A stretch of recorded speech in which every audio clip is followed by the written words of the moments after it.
காலைதோறும் புதியவை. பச்சை சிவப்பு வழித்தடம். ஏப்ரல் 5. நீங்கள் பண ஆசை இல்லாதவர்களாய் நடந்து உங்களுக்கு இருக்கிறவைகள் போதுமென்று எண்ணுங்கள். எபிரேயர் 13:5. 2025 மார்ச் மாதம் 3ஆம் தேதி பெங்களூரு விமான நிலையத்தில் சுங்கத்துறை அதிகாரிகள் சுறுசுறுப்பாக இயங்கிக் கொண்டிருந்தனர். நூற்றுக்கணக்கான பயணிகள் வந்து இறங்குவதால் ஒவ்வொருவரையும் தனித்தனியாக பரிசோதனை செய்ய முடியாது. எனவே பச்சை வழித்தடம், சிவப்பு வழித்தடம் என்று பிரயாணிகள் தங்கள் உடைமைகளுடன் வெளியேற வசதிகள் உள்ளன. சுங்கவரி கட்ட வேண்டாத உடைமைகள் இருந்தால் பச்சை வழித்தடத்தின் வழியாக வெளியேறிவிடலாம். சுங்கவரி கட்ட வேண்டிய பொருட்கள் எடுத்து வந்திருந்தால் சிவப்பு வழித்தடத்தின் வழியாக வந்து நிற்க அதிகாரிகளிடம் தங்கள் உடைமைகளை காண்பிக்க வேண்டும்.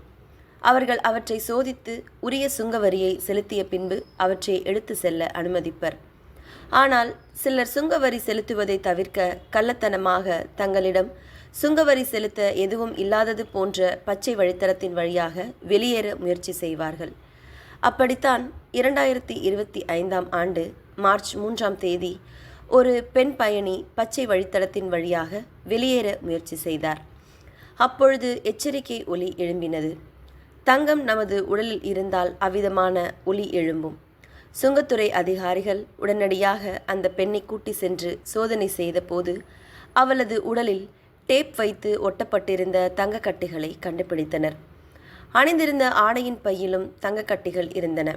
மொத்தமாக 14 கிலோ தங்கம் கடத்தி வந்திருந்ததால் உடனடியாக அவளது வீட்டையும் சோதித்த போது அங்கே 2.67 கோடி பணமும் 2 கோடிக்கான தங்க நகைகளும் கண்டுபிடிக்கப்பட்டு பறிமுதல் செய்யப்பட்டன. மொத்தமாக பறிமுதல் செய்யப்பட்ட மதிப்பு சுமார் 17 கோடி ரூபாய். இதனால் சிறைச்சாலையில் அடைக்கப்பட்டு மனவேதனையும் அவமானமும் அடைந்தார். சிலர் இதை இச்சித்து விசுவாசத்தை விட்டு வழுவி அநேக வேதனைகளாலே தங்களை உருவ குத்தி கொண்டிருக்கிறார்கள்.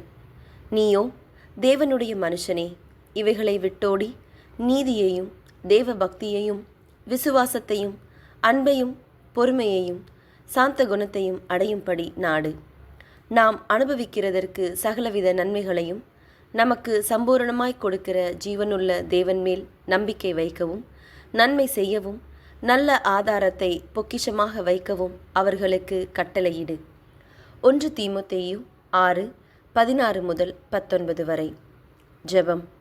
பிதாவே, பரலோக ராஜ்யத்திற்கு பயணிக்கும் நாங்கள் போதுமென்ற மனதுடன் வாழ கிருபை அருளும். ஆமேன்.